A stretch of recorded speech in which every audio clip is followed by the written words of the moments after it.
भारती जी, मुद्दों की बात पर आ जाते हैं। अब यहाँ पर मुद्दों की बात यह है कि जहां दावे अपने अपने थे, उनसे भटकते भटकते राहुल गांधी का बयान देख लो, फिर मंगलसूत्र विरासत टैक्स की बात देख लो, क्यों आखिरकार ये लोकसभा की लड़ाई यहां आ गई है? देखिए, भारतीय जनता पार्टी की सरकार है, उसको सरकार की उपलब्धियां बतानी चाहिए, और सरकार की उपलब्धियां बताएंगे जमीन पे जनता स्वीकार करेगी। भारतीय जनता पार्टी ने क्या बात कही कि हम हर पोलिंग बूथ पे 370 बढ़ाएंगे। आज ही भारतीय जनता पार्टी के प्रदेश अध्यक्ष जी ने एक प्रेस वार्ता करी है और उसमें तमाम दिक्कतें बता दी कि वोटिंग प्रतिशत क्यों कम हो रहा है। उसमें शादी का भी बहाना बता दिया, उसमें मौसम का भी बहाना बता दिया, उसमें तमाम बहाने बता दिए। यानी चुनाव शुरू होने से पहले ही भारतीय जनता पार्टी हार गई है, जिस तरीके से वोटिंग प्रतिशत कम हुआ है। क्योंकि आप तो तैयारी कर रहे थे हम ज्यादा वोट डलवाएंगे, तो आप पहला चुनाव तो हार चुके हैं, जो ज्यादा वोट डलवाने से आप कामयाब नहीं है। दूसरी बात, ये छोटे दिल के लोग हैं, इनका दिल बहुत छोटा है। ये देने वाले लोग नहीं, ये छीनने वाले लोग हैं। मंगलसूत्र की बात करते हैं, मंगलसूत्र का भाव क्या है? आज कितनी महिलाएं मंगलसूत्र पहन पा रही हैं? ये सवाल उनसे पूछे ना जनता से जाके। अभी वरिष्ठ पत्रकार जी ने बताया महिलाओं ने वोट प्रतिशत कम किया है, युवाओं ने वोट प्रतिशत कम किया है। ये रोजगार देने में विफल हैं, ये देश की रक्षाओं की बात करते हैं, तमाम इंटरनेशनल मुद्दे बनाते हैं। जैसे भी चुनावी इकोनॉमी की बात कर रहे थे, इकोनॉमी बहुत मजबूत हो जाएगी। देश का सैनिक जो देश की रक्षा करता है, उसको भी संविदा पे 4.5 साल का कर दिया, उसको भी कच्ची नौकरी पे ले आए, पक्की नौकरी पे ले आए। ये भोपाल राजधानी है, ये बदनाम हुआ व्यापम के नाम से पूरे देश में। 3 बार प्रवेश परीक्षा का नाम बदल दिया, लेकिन स्थिति वहीं के वहीं है, वही घपले हैं, वही भ्रष्टाचार है। यही भोपाल है, BRTS कॉरिडोर बनाया, बंद किया, 350 करोड़ रुपए का हुआ। आलोक शर्मा जी महापौर हैं, इन्हीं के रहते हुए होशंगाबाद रोड पर साइकिल ट्रैक बनाया गया, उन्होंने खुद उद्घाटन नहीं किया। वो जो करोड़ों रुपए बर्बाद हुए, वे किसकी शैली पे जाएंगे? 2 बार विधानसभा चुनाव लड़ चुके आलोक शर्मा जी, दोनों बार जनता ने ठुकराया।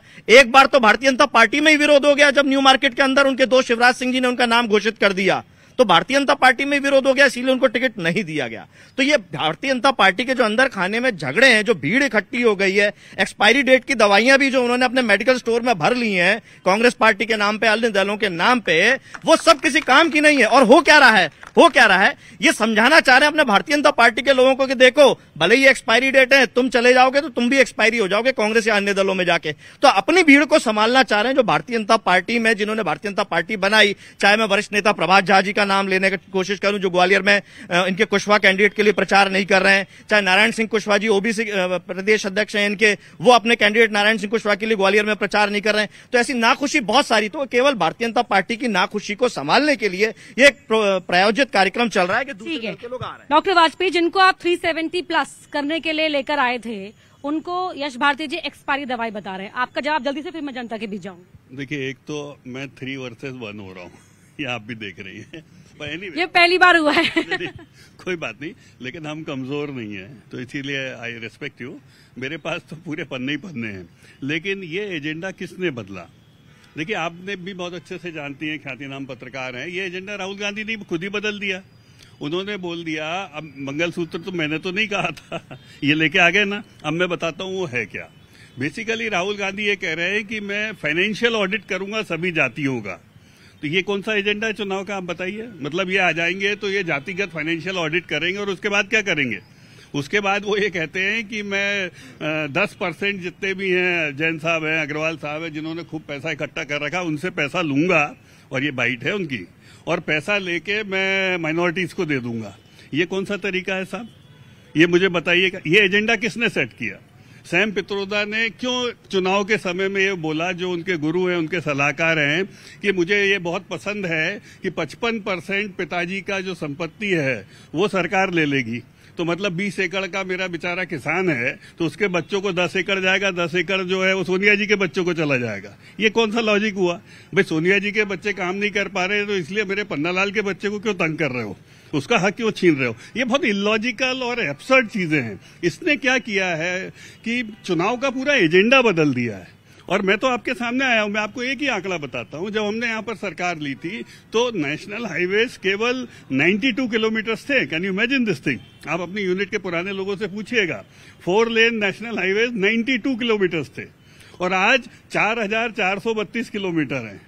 तो ये हमारा काम है। जब हमने सरकार ली थी या केंद्र में सरकार ली थी तो 1 एम्स कांग्रेस ने बनाया था, 6 एम्स अटल जी ने बनाए थे और 15 एम्स किसने बनाए हैं? नरेंद्र मोदी जी ने बनाए।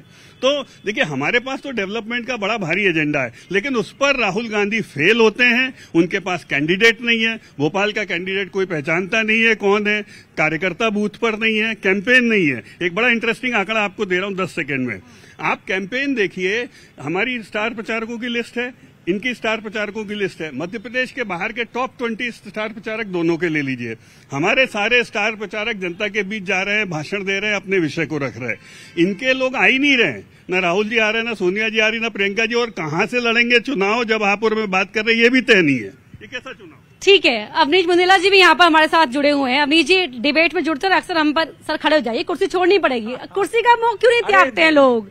सर ये बताइए, वो कह रहे हैं कि ना तो आपके स्टार कैंपेनर आने को तैयार हैं, आप लोगों को उम्मीदवार नहीं मिल रहे थे इसलिए किसी को भी उतार दिया चुनावी मैदान में। देखिए हमने तो ये देखा है कि भाजपा के लोगों ने टिकट वापस किए हैं। कई एक बड़े खिलाड़ी, एक बड़े जो फिल्म अभिनेता भी थे भोजपुरी, उनने टिकट वापस किए भाजपा के। किसी भी कांग्रेस के प्रत्याशी ने टिकट वापस नहीं किया। और हम तो ये देख रहे हैं, टिकट लेने के बाद पार्टी बदल दी उन्होंने सर, बॉक्सर वीरेंद्र की। देखिए हम तो ये भी देख रहे हैं कि जो 400 पार का नारा लगा रहे थे, जैसे जैसे 2 चरण के मतदान हुए हैं अब इनके भाषण बदलते जा रहे। अब ये कह रहे हैं अगर कांग्रेस जीत गई तो, अगर कांग्रेस को वोट दिए तो, अभी डॉक्टर साहब भी वही कोट कर रहे थे। मैं कहना चाहूँ सोने की बात चल रही है, सोने को 26,000 रुपए प्रति तोला पहुंचने में लगभग 70 साल लगे और मोदी जी के कार्यकाल में 10 साल में 74,000 पहुंच गया। उन्होंने छीना है माँ बेटियों के जो मंगलसूत्र का सोना है। आज की तारीख में गरीब आदमी मंगलसूत्र नहीं दे सकता है, क्योंकि 74,000 रुपए वो भी आप बनाओगे 5 ग्राम का बनता है, मतलब कहां से लाएगा 40,000, जबकि यहाँ पे 46 रुपए प्रतिदिन आय है लगभग 20% लोगों की। ये मैं नहीं कह रहा, ये खुद मोदी सरकार का आंकड़ा कह रहा है। ठीक है, हाँ आपकी बात आ रही है जी, आगे आइए। जी, मेरा एक विनम्रता पूर्वक सवाल है माननीय वाजपेयी जी से।